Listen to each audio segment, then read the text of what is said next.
আসসালামু আলাইকুম। আমার নতুন আরো একটি ভিডিওতে আপনাদেরকে স্বাগতম। ইয়ংফা ইনভার্টার নিয়ে এর আগেও আমার দুইটি ভিডিও করা হয়েছে, যা আপনারা অনেক পছন্দ করেছেন। ওই ভিডিওগুলোতে আমি বলেছিলাম এই ইনভার্টার দিয়ে সোলার থেকে চার্জ করা যায়। একজন দোকানদার সোলার কানেকশন দিয়েও দেখিয়েছে, কিন্তু চার্জ হচ্ছে তা ভালোভাবে দেখায়নি। তাছাড়া যেহেতু আমার পরীক্ষা করার সুযোগ হয়নি, তাই এই বিষয়ে সঠিক তথ্য দিতে পারিনি। এবং আমি বলেছিলাম পরে যদি পরীক্ষা করতে পারি তাহলে আপনাদেরকে জানাবো। তাই অনেকে মেসেজের মাধ্যমে ভিডিওটি দেওয়ার জন্য অনুরোধ জানাচ্ছেন, তাই তাদের জন্য ভিডিওটি করলাম। আমার ভিডিও দেখে যদি আপনাদের ভালো লাগে এবং উপকার হয় তাহলে কষ্ট করে সাবস্ক্রাইব করে বেল বাটন ক্লিক দিয়ে রাখবেন। তাহলে আমার পরবর্তী ভিডিও আপলোড করার সাথে সাথে নোটিফিকেশনের মাধ্যমে জানিয়ে দিবে। কারণ এই ধরনের ভিডিওগুলো তৈরি করতে অনেক সময়, কষ্ট ও ধৈর্য প্রয়োজন হয়। তাই আপনাদের অনুপ্রেরণা আমাকে আরো নতুন ভিডিও তৈরি করতে সহায়তা করবে। ধন্যবাদ।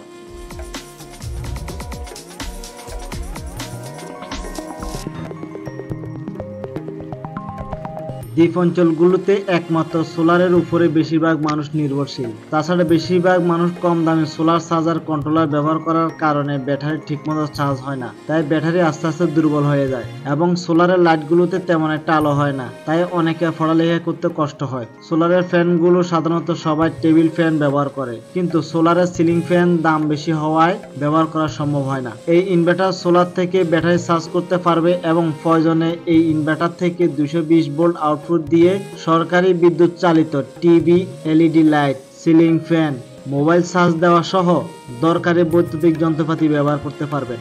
এই ভিডিও থেকে যে সকল বিষয়ে ধারণা পাবেন: সোলার প্যানেল কিভাবে ইনভার্টারে সংযোগ করবেন, ইনভার্টারে ব্যাটারির সংযোগ কিভাবে করবেন, সোলার থেকে ইনভার্টারের মাধ্যমে 220 এসি ভোল্টেজ আউটপুট কিভাবে ব্যবহার করবেন, সঠিকভাবে ব্যাটারি চার্জ করার নিয়ম, নিজে নিজে কিভাবে কাজগুলো করবেন, সার্কিট ডায়াগ্রাম, এই কাজ করতে কি কি লাগবে এবং কিভাবে করবেন। এখন আসি সোলারের সাথে ইনভার্টার কিভাবে কানেকশন করবেন। কাজের সুবিধার জন্য আমি দুইটি ভাগে ভাগ করে দেখাবো। প্রথমে দেখাবো ডিসি সাইডের কানেকশন। 100 বা 200 ওয়াটের সোলার প্যানেল নিব, একটি ইয়ংফা ইনভার্টার নিব 1000 ওয়াটের, একটি 12 ভোল্টের ড্রাই সেল ব্যাটারি নিব, একটি ডিসি ভোল্ট মিটার নিব। এখন কানেকশন করব সোলার প্যানেলের নেগেটিভ ইনভার্টারের 12 ভোল্ট ডিসি আউটপুটের নেগেটিভে কানেকশন করব এবং পজিটিভে কানেকশন করব। এখন ব্যাটারি কানেকশন করব। ইনভার্টারের ব্যাটারি পজিটিভ ব্যাটারিতে কানেকশন করব এবং নেগেটিভ ব্যাটারি নেগেটিভে কানেকশন করব এবং ইনভার্টারের ব্যাটারি পজিটিভ থেকে মিটারে পজিটিভ কানেকশন করব এবং নেগেটিভ থেকে মিটারে নেগেটিভে কানেকশন করব। এটি হলো ডিসি সাইডের কানেকশন। আমরা চাইলে এখান থেকেও ডিসি আউটপুট নিতে পারবো, সোলারের 12 ভোল্টের লাইট, ফ্যান ব্যবহার করতে পারবো। এই ক্ষেত্রে ইনভার্টারের ব্যাটারির পজিটিভ প্রান্ত থেকে একটি পজিটিভ কানেকশন নিব। এখন নেগেটিভ থেকে লাইটের নেগেটিভে কানেকশন করব। ইনভার্টারের এসি 220 ভোল্ট আউটপুট পয়েন্ট থেকে আমরা আউটপুট নিব এবং এই ইনভার্টারটি যে জায়গা বসাবো তার আশেপাশে আন্ডারগ্রাউন্ড থেকে বা মাটির নিচ থেকে একটি আর্থিং রড দিয়ে একটি আর্থিং এর তারের ব্যবস্থা করব। আর্থিং রড দিয়ে একটি ডিপি এমসিবি মানে double pole miniature circuit breaker নিব এবং এটি হলো একটি সুইচের কানেকশন বা সুইচ বোর্ড, একটি রেগুলেটর এবং 3টি সুইচ ও একটি সকেট। এটি জাস্ট একটি রুমের জন্য জাস্ট উদাহরণ হিসেবে কানেকশন দেখানো হলো। আপনারা চাইলে 2-3টি রুমও এইভাবে কানেকশন করতে পারবেন। একটি সিলিং ফ্যান, একটি এলইডি লাইট এবং একটি ডিম লাইট। যথারীতি আপনারা সুইচ বোর্ডের কানেকশনগুলি জানেন, সুইচ থেকে যে কিভাবে রেগুলেটর কানেকশন করব এবং সুইচ থেকে কিভাবে সকেটে কানেকশন করব এটা আপনারা ঠিকই জানেন। ফেজগুলি শর্ট করে দেব এভাবে সুইচের মধ্যে এবং রেগুলেটর থেকে একটি ফেজ ফ্যানে কানেকশন করব এবং একটি লাইটে ফেজে এবং একটি ডিম লাইটে কানেকশন করব এবং আর্থিং কানেকশন দিয়ে দেব সুইচ বোর্ডে এবং ইয়নফা ইনভার্টারে। এখন এমসিবি থেকে নিউট্রালটি সকেটে নিউট্রালে কানেকশন করলাম এবং এমসিবির আউটপুট থেকে ফেজটি সুইচ বোর্ডের ফেজে কানেকশন করলাম এবং নেগেটিভটি প্রত্যেকটি লাইট ফ্যানে কানেকশন করে দিয়ে দিলাম। এলইডি লাইটে নিউট্রাল দিলাম, ফ্যানে এবং ডিম লাইটে এবং ইনভার্টারের এল থেকে লাইন এসে এমসিবির ইনপুটে লাইন আসবে এবং নিউট্রালে আসবে। এখন ইনভার্টারের আউটপুট থেকে 3 পিন প্লাগের মাধ্যমে এমসিবিতে নিয়ে আসবো। এলে লাইন থাকবে এবং নিউট্রালে কালো তার থাকবে আর এই আউটপুট কানেকশনটি 3 পিন প্লাগের মাধ্যমে এমসিবিতে নিয়ে আসবো। এখন ইনভার্টার সুইচ অন করব, এরপর এমসিবি অন করব। এখন লাইট ফ্যান চলবে। এখন দুইটি কানেকশন একসাথে দেখাবো, ডিসি এবং এসি কানেকশন দুইটি একসাথে দেখতে কেমন। আমি পরীক্ষা করার সময় যেভাবে কানেকশন করেছি, আমার দুইটি সোলার প্যানেল থাকায় আমি দুইটি সোলার প্যানেলকে প্যারালালে কানেকশন করেছি। একটি হলো 50 ওয়াটের সোলার প্যানেল এবং অন্যটি 100 ওয়াটের সোলার প্যানেল। একটি YONGFA ইনভার্টার নিয়েছি এবং 225 এম্পিয়ার একটি ডাইসেল ব্যাটারি নিয়েছি, ডিসি 12 ভোল্টের এবং ডিসি ভোল্ট মিটার নিয়েছি। প্রথমে এখন 50 ওয়াটের সোলার প্যানেল এবং 100 ওয়াট সোলার প্যানেলের পজিটিভকে পজিটিভের সাথে কানেক্ট করব এবং নেগেটিভ সাথে নেগেটিভকে কানেকশন করব। এটি হলো প্যারালাল কানেকশন এবং নেগেটিভ থেকে একটি নেগেটিভ আগের সিস্টেমে ইনভার্টারের আউটপুটের নেগেটিভে কানেক্ট সোলার পয়েন্টে কানেক্ট করব এবং পজিটিভে কানেক্ট করব। তাহলে আমার সোলার প্যানেলটি হবে 50 যোগ 100 সমান 150 ওয়াট আর ভোল্টেজ ঠিক থাকবে এবং ব্যাটারি পজিটিভ ইনভার্টারের ব্যাটারি পয়েন্টে পজিটিভে কানেক্ট করব এবং নেগেটিভে কানেকশন করব। আমি এইভাবে পরীক্ষাটি করেছি, যেহেতু আমার দুটি সোলার প্যানেল ছিল তাই এটি আপনাদেরকে দেখালাম। ব্যাটারি পয়েন্ট থেকে ব্যাটারি পজিটিভে লাগাবো, এখানে নেগেটিভ থেকে নেগেটিভে লাগাবো। চলুন এখন ভিডিওতে দেখিয়ে দিই কিভাবে কাজ করেছি। চার্জিং লাইট ব্লিঙ্কিং করতেছে, মানে সোলার প্যানেল থেকে চার্জ হচ্ছে।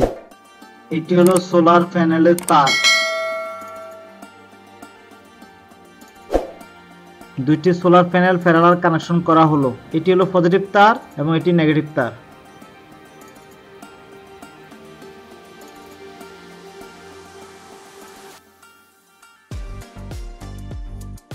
এটি ব্যাটারির পজিটিভ কানেকশন, এটি ব্যাটারির নেগেটিভ কানেকশন এবং এটি সোলার প্যানেলের কানেকশন।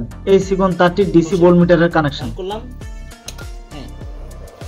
এখন ভোল্টেজ কত? 225 ভোল্ট।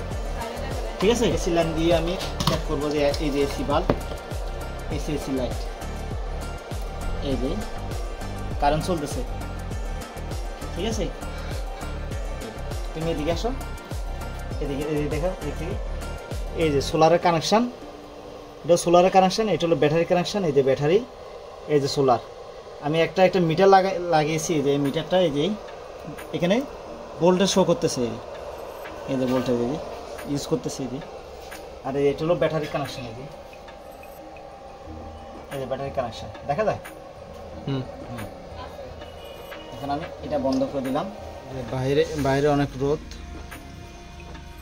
আমি ব্যাটারি কানেকশন ডিসকানেক্ট করলাম। এখন এই যে ভোল্টেজটা দেখাচ্ছে এটা হলো সোলারের ভোল্টেজ। সোলার এখন 17.2 ভোল্টে আছে। ঠিক আছে, 17 ভোল্ট। এখন আমি এই যে ব্যাটারি কানেকশন দিলাম, এটা ব্যাটারি ভোল্টেজ। এটি হলো আগের 100 ওয়াট সোলার প্যানেল কন্ট্রোলার, প্যানেলের কানেকশন নেই। এটি হলো আগের 50 ওয়াট সোলার প্যানেল কন্ট্রোলার, এখানেও প্যানেলের কানেকশন নেই। এই কন্ট্রোলারগুলো ব্যাটারি কি ক্ষতি করেছে, তারপর কিভাবে ক্ষতি রিকভার করেছি এবং কোন ধরনের সোলার কন্ট্রোলার ব্যবহার করবেন তার উপর একটি ভিডিও দিবে ইনশাল্লাহ। দেখেন 150 ওয়াট সোলার প্যানেল থেকে খুব সুন্দর করে ইনভার্টারটি ব্যাটারি চার্জ করতেছে। শুধু চার্জিং লাইট ব্লিঙ্কিং করতেছে তা নয়, ব্যাটারিও সঠিকভাবে চার্জ হচ্ছে। ভিডিওটির স্পিড বাড়িয়ে দিয়েছি, তাই মনে হচ্ছে ব্যাটারি দ্রুত চার্জ হচ্ছে।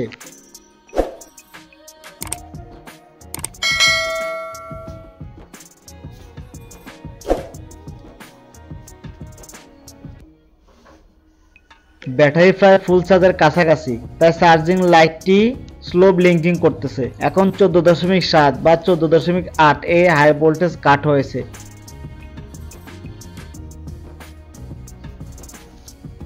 তাই চার্জিং লাইট ব্লিঙ্কিং করা বন্ধ হয়ে গিয়েছে। এই পরীক্ষাটি সরকারি বিদ্যুৎ দিয়ে করা হয়েছে। অনেকে YONGFA ইনভার্টারটির ব্যাপারে হাই কাট ও লো কাট কাজ করে না বলেছে এবং অনেকেই ভিডিওটি দেখতে চেয়েছেন, তাই তাদের জন্য পুরো 1-2 ঘন্টা ভিডিও করা সম্ভব না, তাই মূল পয়েন্টগুলোকে টেনে দেখিয়ে দিলাম।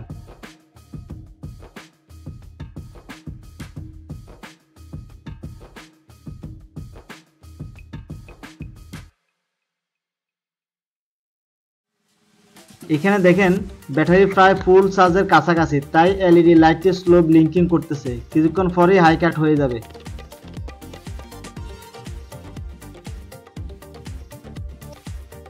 আমার ইনভার্টারটি 14.55 ভোল্টে হাই কাট হয়েছে